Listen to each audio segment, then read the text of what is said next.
Il existe une forme de jeûne qui fait trembler les ténèbres. Un jeûne qui ne se contente pas de priver le corps de nourriture, mais qui renverse des forteresses établies depuis des années. Beaucoup de croyants pensent que tous les jeûnes se valent. Mais dans le monde spirituel, la réalité est tout autre. Ce que tu vas découvrir ici n'est pas simplement une pratique religieuse. C'est une clé d'autorité spirituelle. Un levier qui ébranle les systèmes invisibles construits contre ta vie. Le royaume des ténèbres fonctionne sur un principe simple, affaiblir le croyant par sa chair. Mais voici ce que les forces obscures redoutent. Quand un enfant de Dieu entre dans un jeûne authentique et stratégique, leur structure commence à s'effondrer. Aujourd'hui, je vais te révéler 4 types de jeûnes qui provoquent un séisme dans le monde spirituel, et pourquoi ils doivent faire partie de ta vie. Numéro 1. Jeûne accompagné de prières intenses et d'adoration profonde.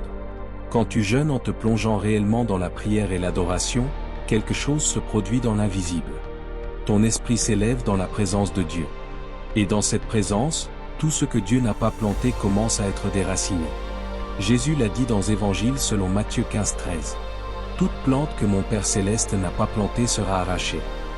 Certaines oppressions dans ta vie ne sont pas simplement des problèmes naturels. Elles ont été construites progressivement. Des cycles d'échecs. Des schémas répétitifs. Des oppressions persistantes. Le jeûne avec prière intense ne taille pas les feuilles. Il arrache les racines. Et quand les racines tombent, les systèmes s'effondrent. Jésus a aussi déclaré dans Évangiles selon Matthieu 12-29 qu'on ne peut piller la maison d'un homme fort sans l'avoir d'abord lié. Le homme fort, c'est cette puissance spirituelle qui s'est installée dans certains domaines de ta vie. Le jeûne te rend spirituellement plus fort que lui. Et selon livre d'Ésaïe 58-6-8, le jeûne choisi par Dieu brise les chaînes, libère les opprimés et détruit les jougs. Voilà pourquoi ce type de jeûne est redouté. Numéro 2. Jeûne rempli de louanges. Il y a des délivrances qui ne viennent que dans une atmosphère de louange. Dans deuxième livre des Chroniques 20, lorsque Josaphat fit face à une armée immense, Dieu ne plaça pas les soldats en première ligne, mais les adorateurs. Pendant qu'ils louaient, leurs ennemis se sont détruits entre eux. La louange crée une atmosphère qui modifie l'environnement spirituel. Et dans Actes des Apôtres 16, Paul et Silas, emprisonnés, ont prié et chanté. Un tremblement de terre a secoué les fondations de la prison. Les chaînes sont tombées. La louange secoue les fondations des prisons invisibles. Jeûner sans adorer, c'est juste avoir faim. Mais jeûner en louant affaiblit la chair et fortifie l'esprit simultanément. Et quand ton esprit est fort, l'ennemi ne peut pas contester ton autorité. Numéro 3. Jeûne de consécration. Beaucoup pensent que le jeûne concerne uniquement la nourriture. Mais le vrai principe est plus large, refuser à la chair ce qu'elle réclame. Parfois, le jeûne nécessaire n'est pas alimentaire. C'est un jeûne d'écran. Un jeûne de divertissement. Un jeûne de relations toxiques. Un jeûne d'habitude qui alimente la vieille nature. Même Jésus se retirait régulièrement pour être seul avec le Père. Ce retrait n'est pas un isolement social. C'est une stratégie spirituelle. Quand tu te déconnectes du bruit du monde, tu crées un espace pour que Dieu transforme ton esprit. Et cela dérange profondément les ténèbres, parce que leur système passe souvent par les distractions, les habitudes et les dépendances. La consécration coupe ces connexions. Numéro 4. Jeûne pour la révélation. Il existe un jeûne où tu demandes spécifiquement à Dieu d'ouvrir tes yeux spirituels. Dans le livre de Daniel 10, Daniel a jeûné 21 jours pour comprendre une vision. Il a découvert qu'un combat spirituel intense avait lieu sans qu'il le sache. Quand tu jeûnes pour la révélation, les stratégies cachées deviennent visibles. Les racines spirituelles derrière certaines situations sont exposées. L'ennemi prospère dans l'ignorance. La révélation détruit son camouflage.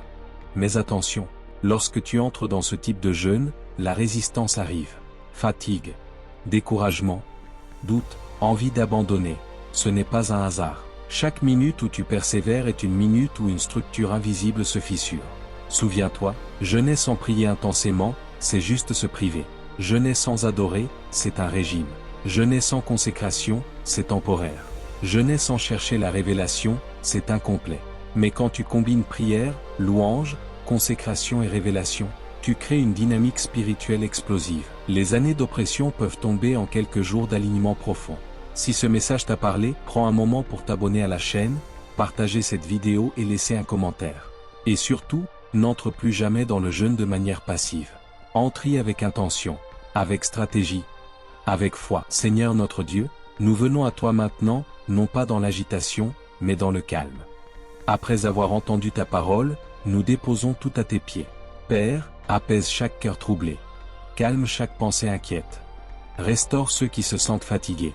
Pour celui ou celle qui lutte en silence, pour celui qui se sent faible dans le jeûne, pour celle qui doute de voir un changement, que ta paix descende maintenant.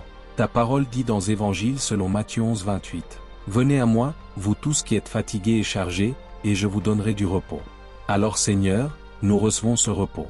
Nous te demandons une force douce, pas une force violente, mais une force stable. Une endurance tranquille. Une foi qui ne crie pas, mais qui tient. Si des chaînes sont en train de tomber, que ta paix remplisse l'espace qu'elle laisse derrière elle. Si des forteresses s'écroulent, que ta présence devienne notre nouvelle fondation. Saint-Esprit, console, guéris les blessures invisibles, restaure l'âme, éclaire les zones encore floues. Et même si nous ne voyons pas encore le résultat, nous choisissons de te faire confiance. Nous remettons nos combats, nos jeûnes, nos attentes entre tes mains. Nous n'avons pas besoin de tout contrôler. Tu es Dieu.